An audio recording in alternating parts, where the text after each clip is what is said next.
So, in his statement, Mr. Mwaura indicated that the former President Uhuru Kenyatta received a lump sum payment of 48 million shillings as gratuity.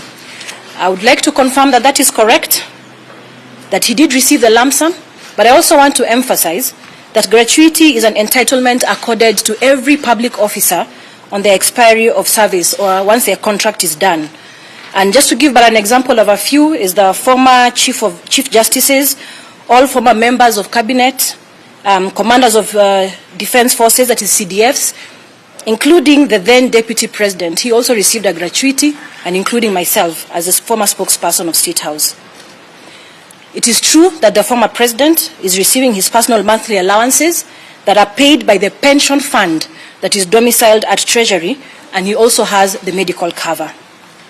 Now, on the issue of the retired president enjoying a fully furnished and maintained office space, as alluded to in the statement, this took us by surprise. Because it is public knowledge that State House has been very clear on the position of the office in Nyari as the only office that the president should use based on the fact that the office has been bought by government.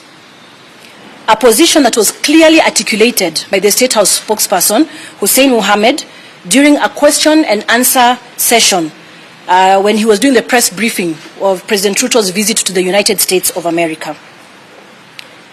So the statement that the former president enjoys a fully furnished and maintained office of his choice provided by government is incorrect. To date, the office matter has never been addressed and has never been resolved.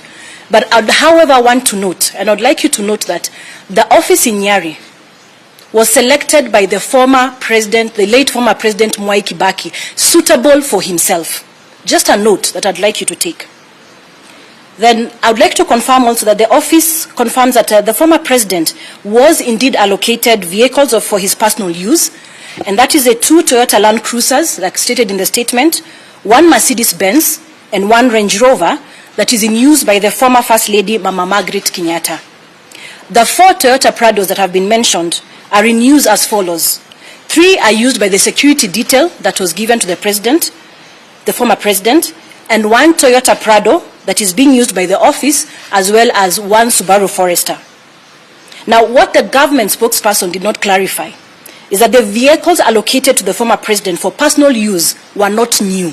They were in fact the cars that were part of his motorcade when he left Kasarani during the inauguration ceremony. And this was agreed upon by State House, that the former president uses these vehicles on transitional basis as they begin the process of procuring new vehicles as stipulated in the Presidential Benefits Act. That is 2 new vehicles of the retired president's choice, replaceable every 3 years, and each car having an engine capacity not exceeding 3,000 cc's. 2 four-wheel motor drive vehicles of the retired president's choice, also replaceable every 3 years, each vehicle having an engine capacity of 3,000 to 4,000 cc's.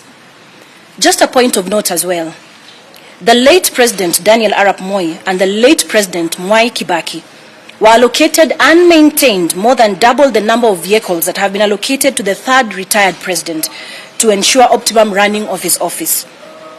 There were fuel cards that were issued, and the fuel cards were given, as well as the maintenance of the vehicles, but that has not been done because the cards were blocked in the month of March 2023 to date, that is. I'll take that again. The fuel cards were given. However, they were cancelled and blocked by State House since March 2023.